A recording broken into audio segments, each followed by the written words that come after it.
Sunt Alina și vă prezint analiza. Moscova va tremura de groază, Londra pregătește un avion de vânătoare de generația a 6-a. Compania britanică BAE Systems și partenerii săi, împreună cu Ministerul Apărării din Marea Britanie, au prezentat o reprezentare a avionului de vânătoare Tempest de a 6-a generație. Vizualizarea corespunzătoare a fost prezentată pe pagina oficială a Diviziei de Construcții de Aeronave a companiei multinaționale britanice BAE Systems pe rețeaua de socializare, X. Se așteaptă ca cea mai nouă aeronavă să intre în serviciu în țările europene în următorul deceniu, notează Arminform. Aruncați o privire la prima imagine a avionului emblematic Combat Air Fighting Demonstrator din Marea Britanie, care a atins o piatră de hotar industrială majoră. 2/3 din componentele structurale ale aeronavei sunt acum în producție, inclusiv aripile și coada, a declarat BAE Systems. La rândul lor, autorii influentei reviste britanice The Telegraph au remarcat că Regatul Unit, împreună cu Japonia și Italia, lucrează activ la crearea unui nou avion de vânătoare emblematic de a 6-a generație, care, în cazul unui război între Federația Rusă și NATO, va putea atinge ținte militare de pe teritoriul țării agresoare fără realimentare și le va ataca, neobservat de sistemele de apărare aeriană rusești.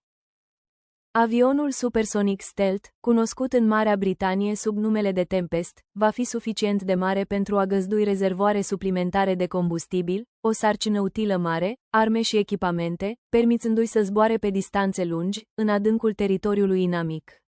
Potrivit analistului militar Francis Tus, în cazul unui potențial conflict între Moscova și NATO în prima săptămână a războiului, Tempest, după ce ar fi decolat în Marea Britanie, ar invada Rusia și ar ataca sistemele de apărare antirachetă, MDO, apărarea aeriană și bazele aeriene inamice.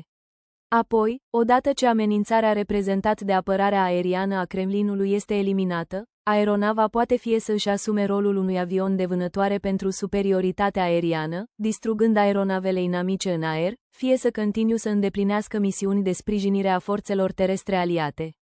Pentru a îndeplini acest rol, se așteaptă ca Tempest să poată lansa asupra unor ținte desemnate un arsenal de arme explozive care ar putea fi de 2 ori mai mare decât cele transportate de FE, american. TUSA a menționat că greutatea maximă la decolare a lui Tempest ar putea fi peste 30 de tone, comparativ cu 23 de tone pentru Typhoon, iar autonomia de zbor fără realimentare, conform planului dezvoltatorilor, îi va permite să traverseze Oceanul Atlantic, lucru pe care niciun avion de vânătoare britanic aflat în prezent în serviciu în armata Regatului Unit nu și-l poate permite. În plus, tehnologia utilizată în aeronavă asigură că aceasta poate acționa ca un centru de comunicații aeriene autonom. Acest lucru va permite navei Tempest să ofere comunicații pentru droni și rachete din vecinătate, precum și pentru forțele terestre și sateliții din spațiu. Cea mai recentă configurație a aeronavei Tempest cu marcajele forțelor de autoapărare aeriene japoneze. Vizualizare, BAE Systems. Trebuie să putem opera la o distanță la care comunicațiile noastre ar putea fi perturbate, a declarat Johnny Morton de la BAE Systems, cea mai mare companie de apărare din Marea Britanie, responsabilă de dezvoltarea avionului de vânătoare. Tempest, a spus el, va putea deveni inima rețelei și va putea opera într-un mediu izolat. Aeronava, așa cum a menționat The Telegraph, va putea înlocui avionul Typhoon aflat în prezent în serviciului forțelor aeriene regale și avionul american F-35, a cărui achiziție a fost anunțată recent de Comandamentul Forțelor Aeriene.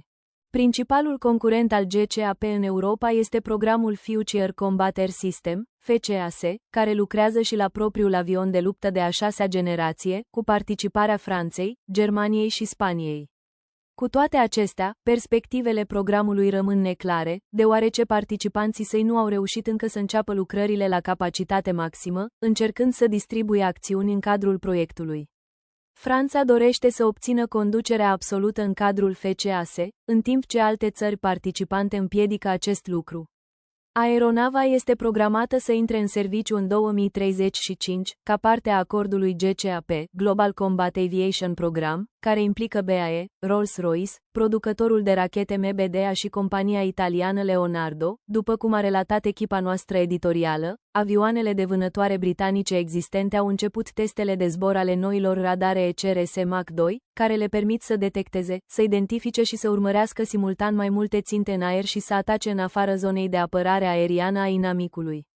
ECRS Mach 2 servește și ca o punte tehnologică către proiectul Tempest.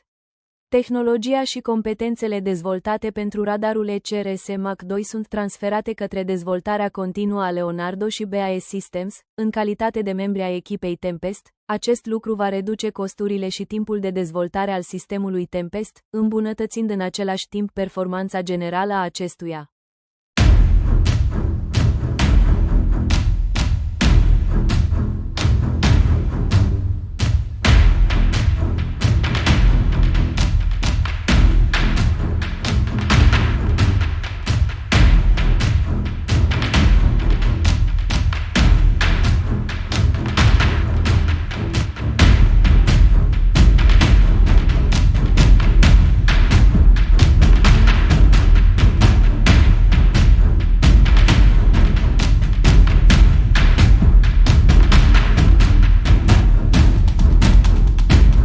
Dacă ați găsit informații utile în acest videoclip, nu ezitați să-l distribuiți pentru a ajunge la cât mai multă lume. Mulțumesc mult!